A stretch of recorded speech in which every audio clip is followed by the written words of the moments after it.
हमें सिर्फ लोगों के हृदय में और दिल में हिंदुत्व की विचारधारा को भरना है, गांव गांव घर घर जाकर के भरना है। कह रहे हैं आप अभी हाल ही में गोपालगंज गए थे, बड़ी खलबली मचा दी। ऐसा लगता है कि लोगों का कहना आप बीजेपी के एजेंट है, जहां जहां चुनाव होता है वहां वहां आपके कदम पड़ जाते हैं। लवणेन भोज्यम। 100 मुसलमानों के बीच में एक हिंदू सुरक्षित नहीं है, लेकिन 100 हिंदुओं के बीच में एक मुसलमान सुरक्षित है। ये हम लोगों की उदारता है। ये तो योगी जी की लाइन थी, आपने ले ली। तो योगी क्या बात कर रहे हैं?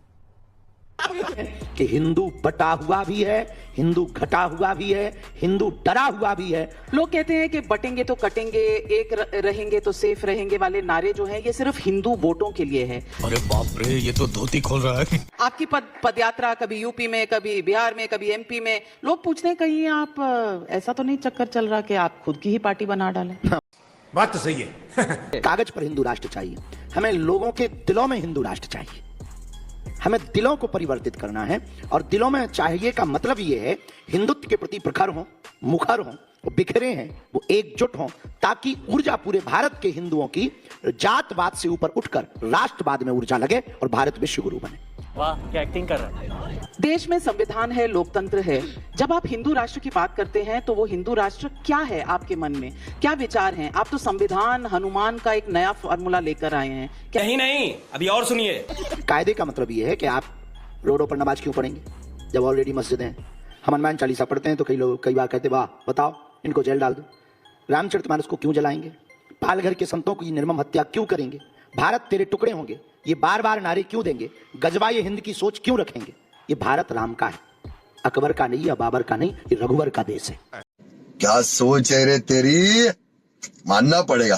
कायदे में रहोगे तो फायदे में रहोगे। तो मैं पूछना चाह रही हूँ कि अगर हनुमान का नाम ले सकते हैं तो अल्लाह का नाम क्यों नहीं ले सकते?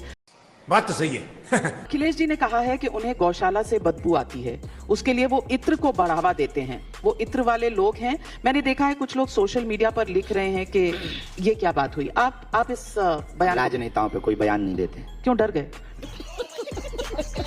नेताओं के विषय से तो हम बहुत दूर हैं। क्यों नेताओं से? आप नेता तो आप नहीं, रास्ते सबके अलग अलग होते हैं, लेकिन बीजेपी वालों के साथ तो आपके बहुत अच्छे। अरे बाप रे, ये तो धोती खोल रहा है।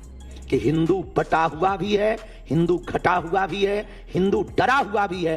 लोग कहते हैं कि बटेंगे तो कटेंगे, एक रहेंगे तो सेफ रहेंगे वाले नारे जो हैं ये सिर्फ हिंदू वोटों के लिए। ये फंस गया सीएम। हिंदू घट रहा है, हिंदू बहुत डरपोक है, हिंदू बहुत बुजदिल की स्थिति में है, इसलिए इन परिस्थितियों का निर्माण हुआ है।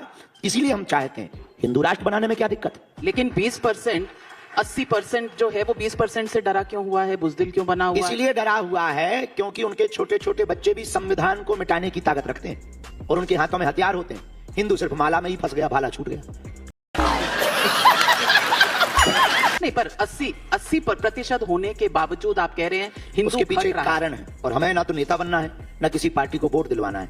हमें सिर्फ लोगों के हृदय में और दिल में हिंदुत्व की विचारधारा को भरना है, गांव गांव घर घर जाकर के भरना है। कह रहे हैं आप अभी हाल ही में गोपालगंज गए थे, बड़ी खलबली मचा दी। ऐसा लगता है कि लोगों का कहना आप बीजेपी के एजेंट है, जहां जहां चुनाव होता है वहां वहां आपके कदम पड़ जाते हैं। ये बड़ी अच्छी बात कही आप। आप कह रहे हैं विरोधी दलों का तो कह रहे हैं कि कास्ट सेंसस चाहिए, पीडीए चाहिए, हमें रिजर्वेशन चाहिए, आरक्षण होना चाहिए पिछली जातियों के लिए। तो ये सब गलत है क्या?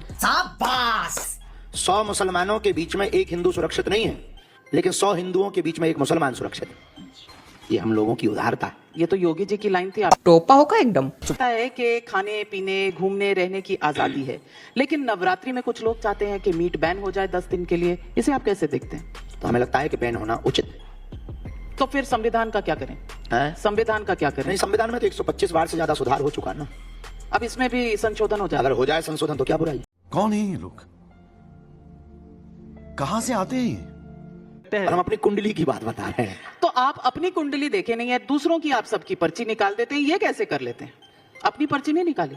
नहीं, ये तो हमने अपने बारे में कभी गुरुजी से कोई प्रार्थना ही नहीं की, और हमें लगा कि ऐसी कोई आवश्यकता नहीं, प्रार्थना कर देते हैं, वो बड़ी कृपा कर देते हैं। पर अपनी पर्ची तो लोग सबसे पहले निकालते हैं। अच्छा, भारत की पर्ची में क्या है? विश्व गुरु बनेगा। कब? जिस दिन भारत का प्रत्येक नागरिक गुरु बनेगा। कब? जिस दिन भारत का प्रत्येक नागरिक गुरु बनेगा, भारत उसी दिन विश्व गुरु बनेगा। लेकिन भारत के प्रत्येक नागरिक को गुरु बनाएगा कौन? Good question, you are a good question. Bharat का प्रत्येक व्यक्ति जागा हुआ हिंदू और हिंदू के अंदर जागा हुआ हिंदुत्व, रामचरितमानस की व्यवस्थाएं भारत के प्रत्येक व्यक्ति को गुरु बनाएंगी। और जिस दिन भारत का प्रत्येक व्यक्ति गुरु बनेगा उसी दिन भारत विश्व गुरु बनेगा। तो हमारी सोच यही है। कितना समय लगेगा?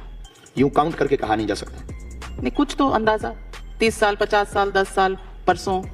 हमको नहीं पता। आज देश में औरंगजेब, सलार गाजी जैसों की कब्र या मजार होनी चाहिए। और फिर भारत में अकबर, बाबर और औरंगजेब का क्या काम है? अपने छत्रपति वीर शिवाजी महाराज कम है क्या? छत्रपति संभाजी महाराज कम है क्या? हमें लगता है कि उसकी आवश्यकता नहीं। लेकिन लोग कहते हैं इतिहास को मिटाया तो नहीं जा सकता। इतिहास में नहीं, मिटाया नहीं जा सकता पर बदला जा सकता। बोलने दे, तकलीफ हुआ है बेचारे को। बोल। हाँ। आपकी पदयात्रा कभी यूपी में, कभी बिहार में, कभी एमपी में, लोग पूछते हैं कहीं आप ऐसा तो नहीं चक्कर चल रहा कि आप खुद की ही पार्टी बना डालें?